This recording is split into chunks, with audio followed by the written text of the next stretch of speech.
When you're around other people, are you constantly worried about what they're thinking of you? Are you trying to behave in a perfectly normal way, say the right thing, and come across cool, calm, and collected? But inside, you feel nervous, tense, and anxious, and you're worried about some kind of a slip up that's going to lead to embarrassment and negative judgment? Well, you're not alone. And luckily, there's a way out of this. Introducing the ultimate social confidence mindset. It is the antidote to social anxiety. Now, if you want to adopt this mindset for yourself, stay tuned because I'm going to break it down in this video. First, you have to understand something that I learned 22 years ago when I started studying NLP, which stands for Neuro-Linguistic Programming, which is basically like a bunch of mindsets and sets of techniques in order to facilitate rapid change. In there, they talk about your map of the world, which is basically your belief system, your beliefs about yourself, your beliefs about others, your beliefs about the world, and so on. Now, this internal map of the world gets formed as a result of your experiences. From these experiences, you make meaning, and this meaning then becomes belief. For example, if you were constantly criticized by your mom or dad, you may have made that mean, I'm not good enough. Or if you were bullied, you may have concluded, people don't like me.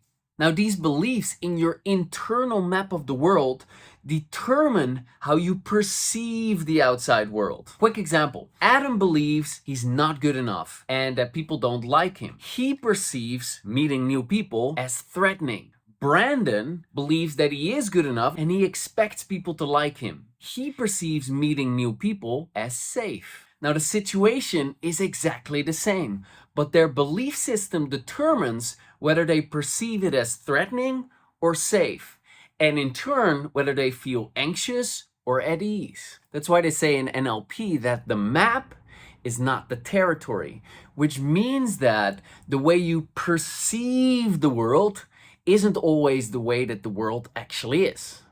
But the trouble is that it can feel really, really real. When you're in a social situation and you feel that you're being judged, you're likely convinced that it's an absolute fact.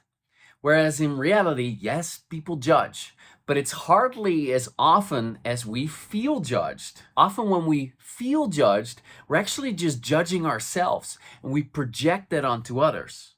So the sense that you're being judged all the time is often just our perception.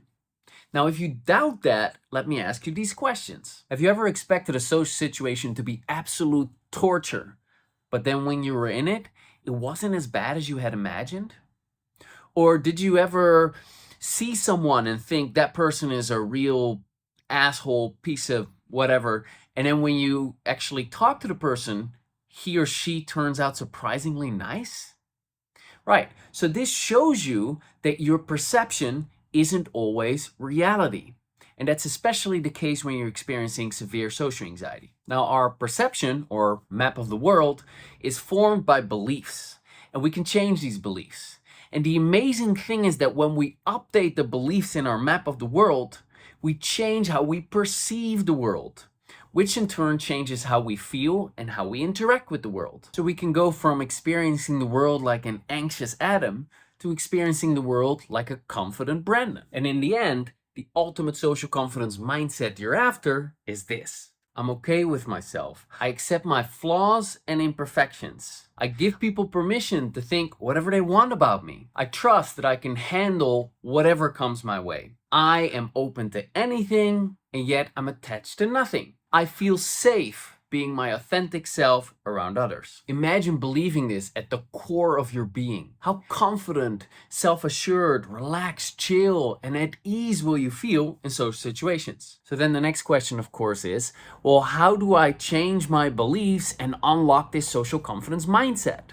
Well, for that, it's very helpful to first know what actually is a belief. And a belief is nothing but an idea that has emotions attached to it. Little story to illustrate this. About a decade ago, I worked with a client, let's call her Anne, and she reports to me that she feels ugly. But she's a gorgeous girl, like beautiful. You know, I didn't know what I was hearing. And for the reason she said, well, my nose is ugly. I'm like, okay.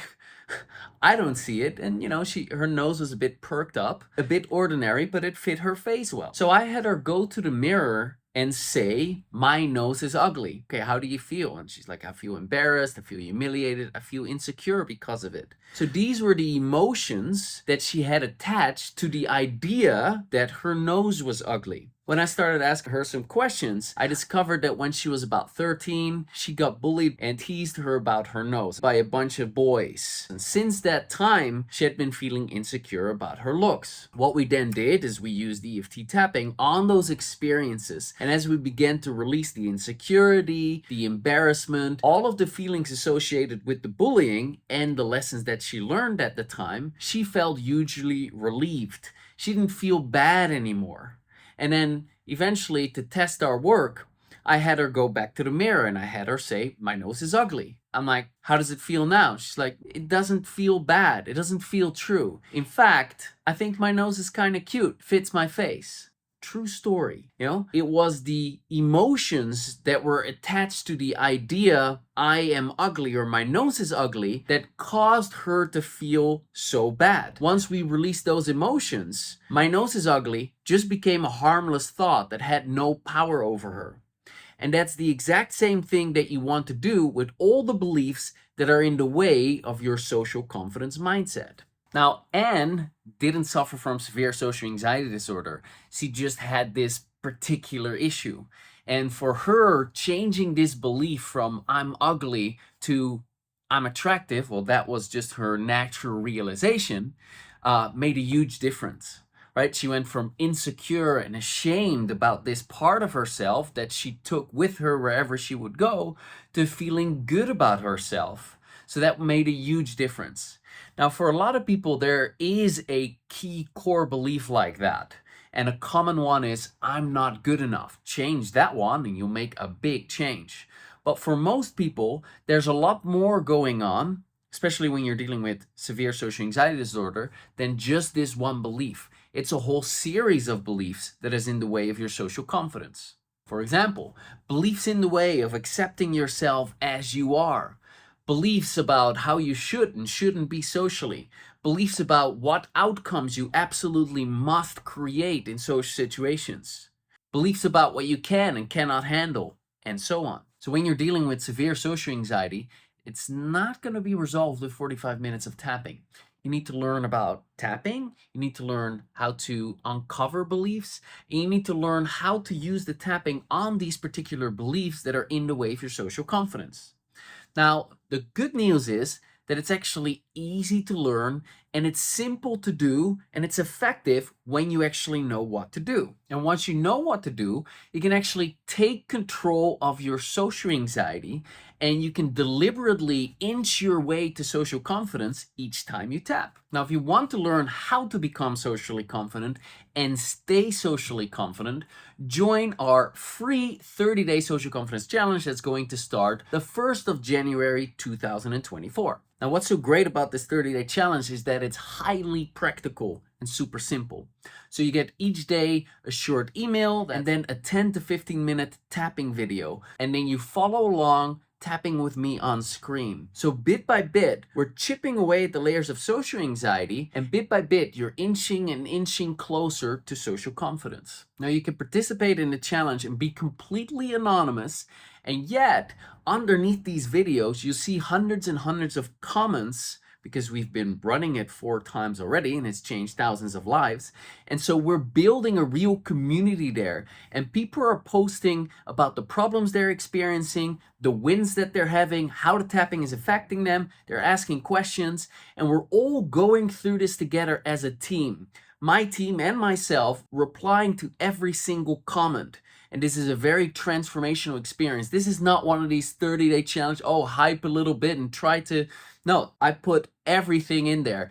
2 decades study of social anxiety solutions, 14 years of coaching, 6,000 hours solely working with socially anxious clients. The best of the best I've put in this challenge so that you really get some results by following along with this 30-day challenge. Now, if this sounds like something you want to join, go to bit.ly/social confidence challenge. That's bit.ly/social confidence challenge. And if you're watching this after January 1st, 2024, we've already closed the challenge, but we might have it for sale after January, and we run another free one 1st of January 2025, most likely.